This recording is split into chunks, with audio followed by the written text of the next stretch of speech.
I stood in the middle of my living room, balloons sagging, wine bottles uncorked, candles burning too fast, and a silence so loud it felt like my chest would cave in. No footsteps. No laughter.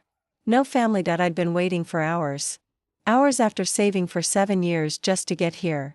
And they didn't even bother to show. The champagne flutes stood untouched, each one lined perfectly across my new kitchen counter like soldiers abandoned by their commander. My hand trembled as I scrolled through my phone. No new messages. No missed calls. Just the mocking glow of delivered under my group text. Can't wait to see you all tonight. 6 p.m. Don't be late. They were late. No. They weren't coming. That truth hit like a blade, slow and cruel, and then, my phone buzzed. A Facebook notification. My mother had posted. A photo of her glass raised high, wine glittering under the restaurant lights. The caption? So proud of our boy buying his first home. Couldn't ask for better family moments. Our boy. Not me. I froze, the letters blurring as my vision burned. She wasn't even talking about me. She was celebrating my brother, her golden child, the one who couldn't hold down a job long enough to pay for his own groceries, let alone a house. My chest caved in with the weight of it. They hadn't just skipped my housewarming. They had chosen him. Again. My name is Claire. And from wherever you're watching this, stay with me, because let me ask you, have you ever been erased from your own family story? The walls around me still smelled of fresh paint, of something new, of a beginning I thought I'd share. Instead, they became prison walls, holding me hostage in a silence broken only by my own heartbeat. I stared at the dining table. I had cooked everything myself, lasagna, garlic bread, even my grandmother's apple pie recipe. I imagined them eating somewhere else, laughing, toasting to my brother, while my food sat untouched and cooling into disappointment. That night, I cried harder than I had in years. But the tears weren't just grief. They were fire. If they thought I would disappear quietly, if they thought they could humiliate me into being invisible, they were wrong, because every story has a turning point. And this betrayal? This was mine. I blew out the candles, one by one, until the room was swallowed in darkness. The last flame flickered, clinging to life before it surrendered. I whispered into that darkness, "You will regret this." And though no one could hear me, I felt the vow settle into my bones. This was no longer about being seen. This was about making them watch, and when they did, they would choke on the taste of their own betrayal. The morning after, sunlight sliced through my blinds like it was mocking me. I lay on the hardwood floor, still in the dress I had picked out for the special night, mascara smudged like bruises around my eyes. My house, my dream house, was supposed to feel alive with warmth and laughter. Instead, it felt hollow. I should have been unpacking boxes, hanging photos, starting fresh. But instead, I was scrolling through social media. And there it was, dozens of smiling faces. My mother, my father, my brother Ethan, his fiancée, my cousins, even my aunt who claimed she was too sick to drive. All at the same restaurant. All dressed up. All celebrating. The caption, family dinner. Nothing more important than supporting each other's milestones. I had scraped every dollar. Skipped vacations, eaten ramen for weeks. And walked miles just to save gas money, all for this house. And the one night that was supposed to be mine? They celebrated him. Ethan. My golden boy brother.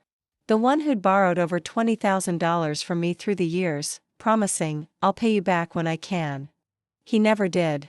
The one who dropped out of college but still bragged about being an entrepreneur. The one who could do no wrong in their eyes. I stared at those photos until my vision went hot and blurry. It wasn't just that they ignored me. They rewrote the story, erased me completely. I clenched my phone so hard I thought the screen would crack. And then, something in me shifted. I stopped crying. I stopped begging in my head for them to see me.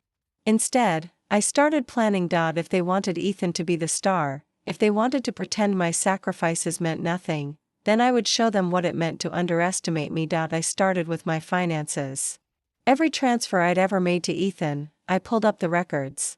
Every loan, every wire, every Venmo receipt. 7 years of proof. He owed me more than some people make in a year. Next, I thought about my parents. The times they asked me to chip in for medical bills, for house repairs, for family vacations I was never invited to. Always me. Never him. I had the bank statements, the PayPal receipts. The Cash App screenshots, and I realized something. They had built their comfort on my silence, that silence was about to end, but revenge isn't loud at first. It's quiet. Patient. A seed you plant in the dark until it grows strong enough to strangle everything in its path. I looked around my empty house. For the first time since they abandoned me, I smiled, because they thought they had erased me. But what they didn't know was, I was already writing the ending to their story, and in mine, I wasn't the forgotten daughter anymore. I was the storm. The first strike was small and surgical, a whisper slipped into the quiet where their arrogance lived. I created a private folder on my laptop and named it Family Ledger. I poured every transaction into it. $2,400 wired for Dad's urgent car repair. $1,200 I sent to Mom's credit card over 3 months. The $20,000 Ethan borrowed and never repaid, every date, every memo. Every late-night text where he promised to return it soon. I labeled each file with plain facts. No venom, only numbers and evidence. Then I did something else. I called the bank. I clarified the terms on a loan I'd co-signed years ago for my parents' house. I read the mortgage statements aloud to myself until the words stopped being paper and started being a weapon. Their credit showed a quiet pattern of relying on me, a pattern I could document, a pattern I could expose. I didn't send anything. Not yet.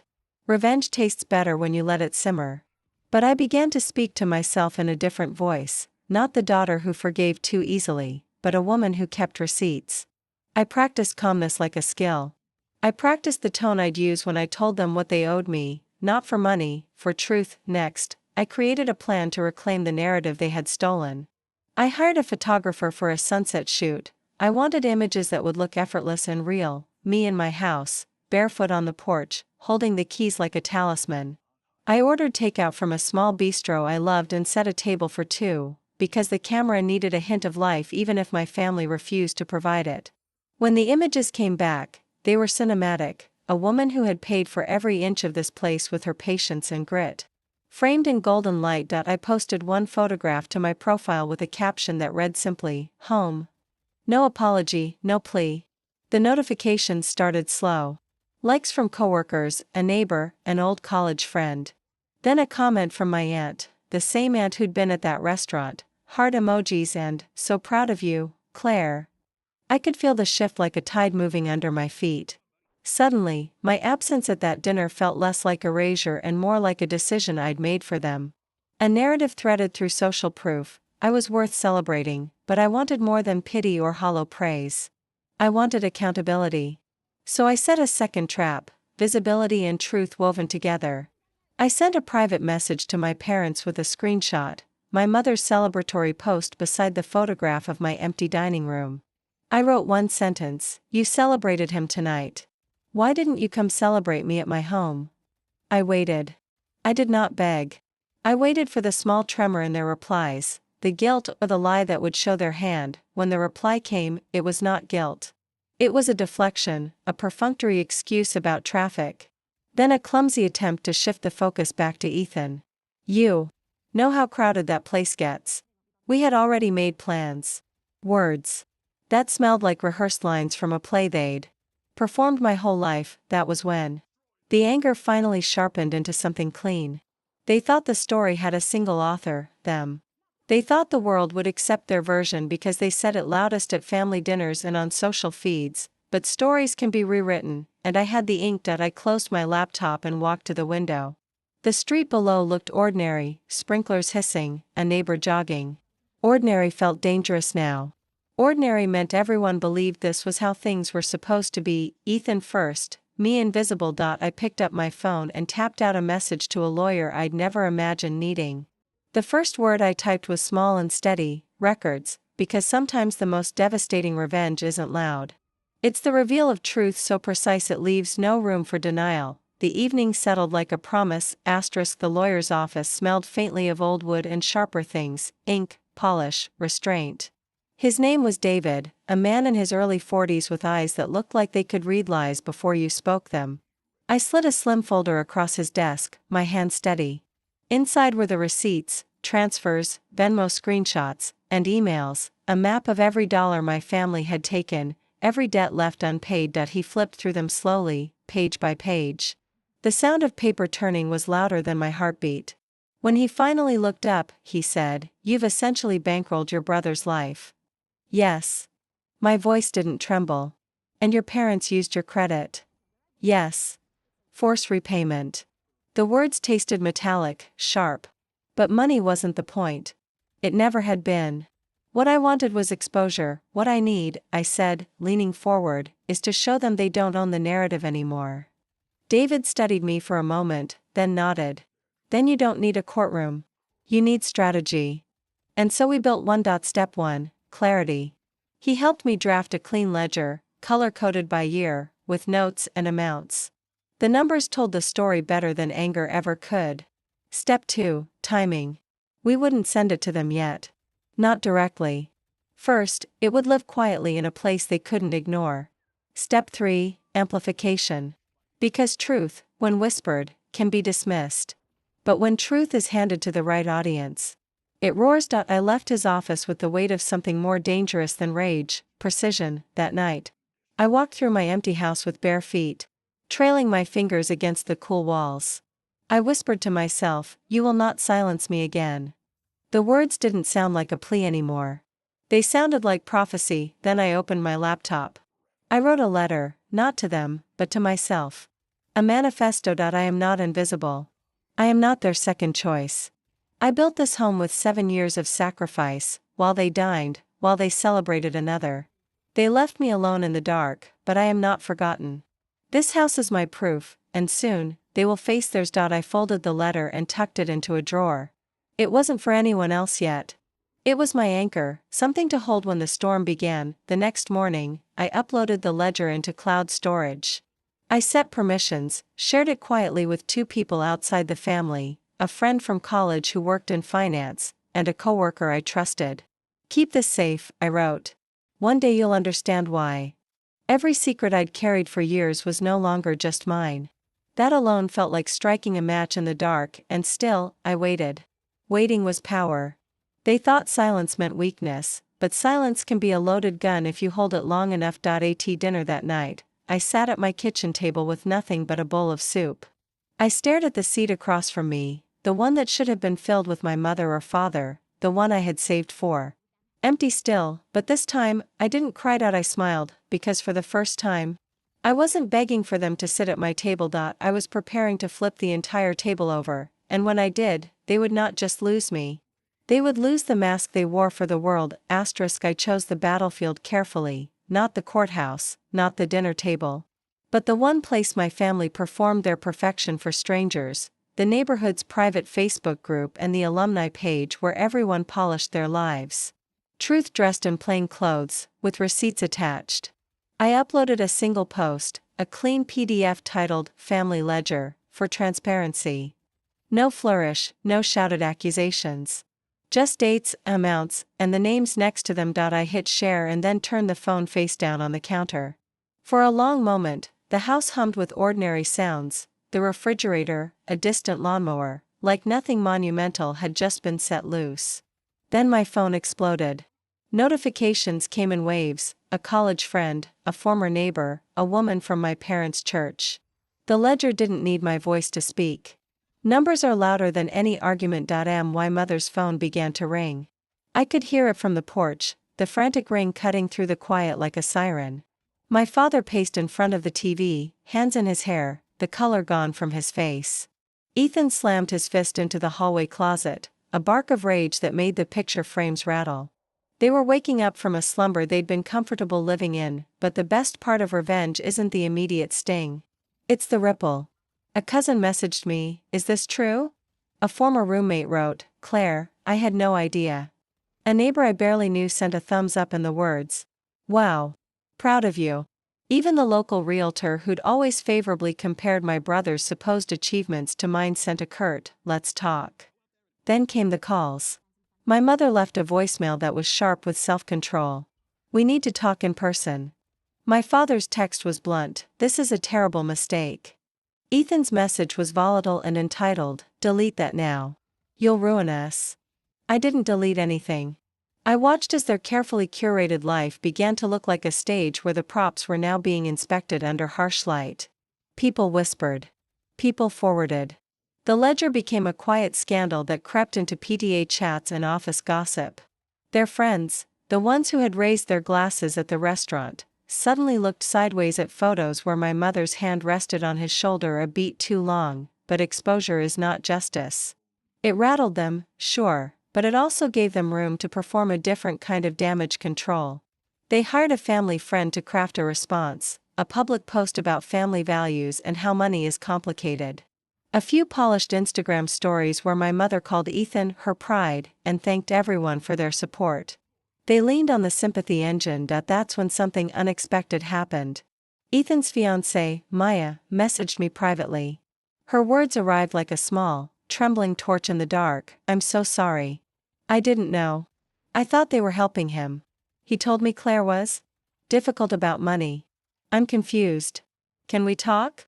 She was the person who sat at that table beside him, the one who had raised a glass while I sat alone. Hearing from her felt like hearing the first note of an apology song that hadn't yet formed. She wanted to talk. Not to everyone. Not to cast stones. To understand. I stared at her message until the words blurred. For months I had pictured confrontation as a spectacle, fireworks and accusation.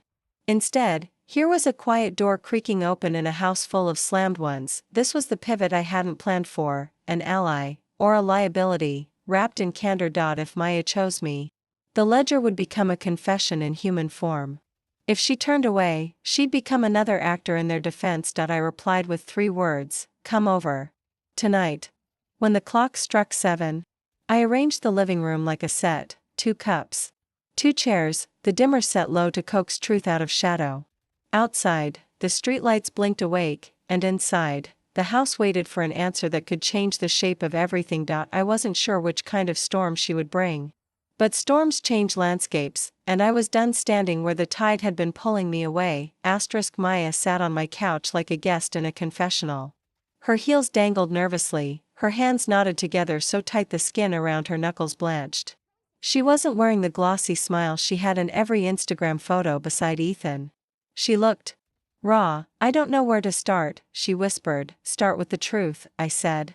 My voice surprised me, steady, low, not pleading, not sharp. "Just steady," she exhaled. "Ethan told me you didn't invite anyone. That you bought this house secretly, out of spite. He said you didn't want them here." I almost laughed, but it came out broken. "Does this look like I didn't invite anyone?" I pointed to the dining table where the candle wax still clung to the holders, hardened like fossils. "I cooked for 12. Her eyes glistened. She pulled out her phone, opened their group chat, and handed it to me. I scrolled. Ethan had messaged the family the morning of my housewarming. "Claire wants space. Let's give her that. Dinner's on me tonight." Dinner's on me. The words hit harder than the Facebook post. My own brother had sabotaged me. Not just passive neglect, deliberate erasure. My chest burned, but Maya's voice cut through. "Claire, I didn't know. He said you were unstable about money. That you guilt-tripped him. But then I saw the ledger. And now She shook her head. "Now I don't know who I'm marrying." For a moment, silence. The house seemed to hold its breath. Then, I realized, Maya wasn't just a witness. She was a fuse. "Do you want to know who you're marrying?" I asked quietly. She nodded, trembling. I pulled the folder from my drawer, the hard copies of the ledger, each page highlighted, each debt traced. I handed it to her. She read in silence, lips parting, hand covering her mouth. When she finally spoke, her voice cracked. "He told me he'd been helping you. That he was the one covering your bills." The lie was so grotesque I felt the room tilt. I pressed my palms into my knees, grounding myself. "He's been draining me dry for years." And they cheered him for it. Maya's hands trembled as she closed the folder. I need time. "But Claire, they can't spin this forever. People are talking. He thinks he can bury you under his version, but..." She looked me straight in the eye, her fear turning into resolve. "I can help you. If you'll let me." Her words carried weight. Because Maya wasn't just another family member, she was about to marry their golden boy. If she stepped into the light, the cracks would split wide open, but allies are double-edged. A wrong move, and she'd run back to him, carrying every plan I had whispered. A right move, and she'd be the nail in the coffin he built with his own lies. I poured her a glass of water. Maya, you don't owe me loyalty. But you owe yourself the truth. If you're brave enough to face it, I'll show you everything. She nodded slowly, gripping the glass like it was the only solid thing in the room. The storm had finally shifted. For the first time, the family's perfect image wasn't only cracking from the outside, it was crumbling from within, and I knew exactly how to turn that crumble into collapse. Maya didn't wait long. 2 days later, she called me, her voice a trembling wire between fury and heartbreak. I confronted him, she said. My breath caught. And? He didn't deny it, Claire. Not once. He laughed. Said you'd never do anything because you crave family too much. He called you pathetic. The words felt like a blade twisted in my ribs, not because I hadn't heard worse, but because he believed it so fully. He thought my silence was weakness. He thought my love for them was a leash. What did you say? I asked. I told him if he wanted to marry me, he had 48 hours to pay you back.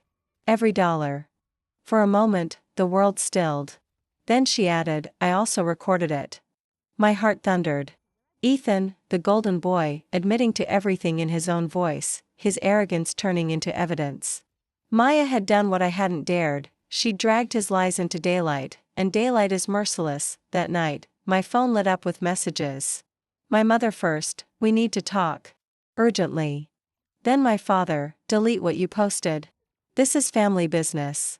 Finally Ethan, his rage blistering through the screen, you think you won? You're nothing without us. But for once, I didn't feel small. I felt vast. Because now, it wasn't just me whispering the truth. It was Maya, with a recording in her pocket and a ring she hadn't decided whether to return. The next day, she did something none of us expected. She showed up at my parents' house during their weekly Sunday dinner.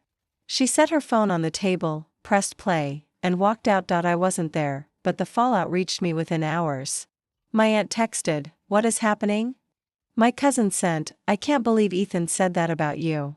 Neighbors, church friends, even Dad's golfing buddy, the echo chamber cracked open. And their golden child stood exposed. By evening, my parents called me.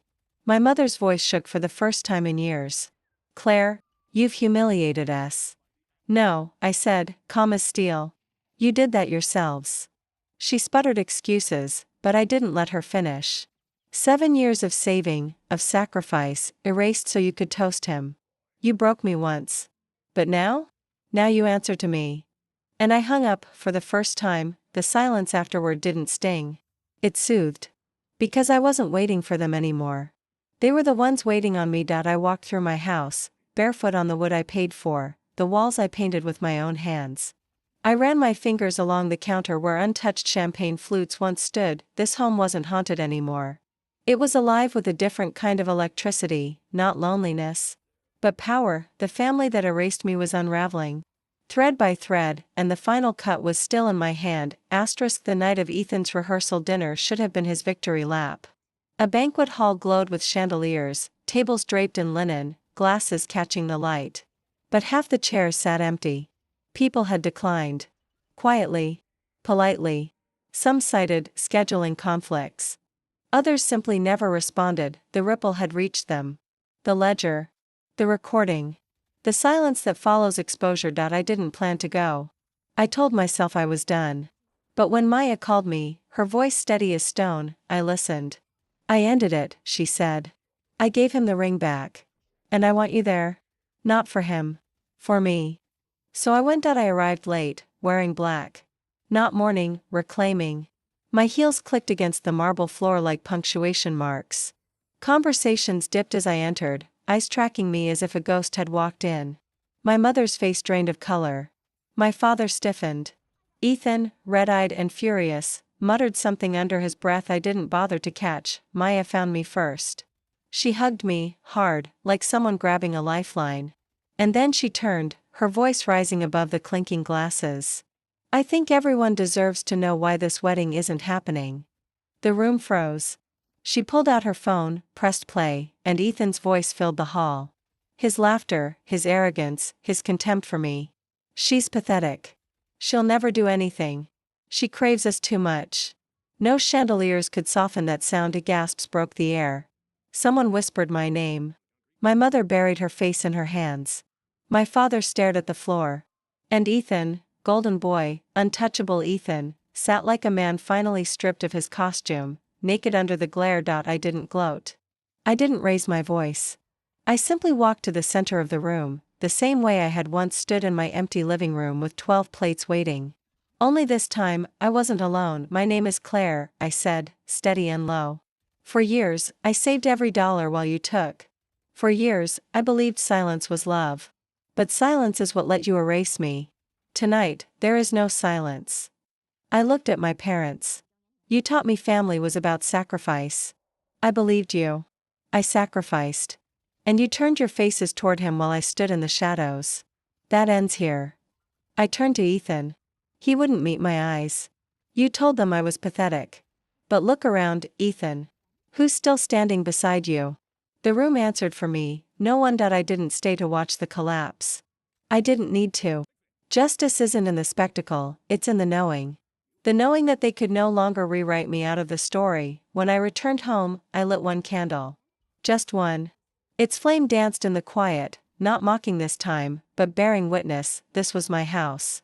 My story. My life. No longer theirs to define. I whispered into the light, the same words I'd promised myself in the dark months before. You will regret this. And now, they did.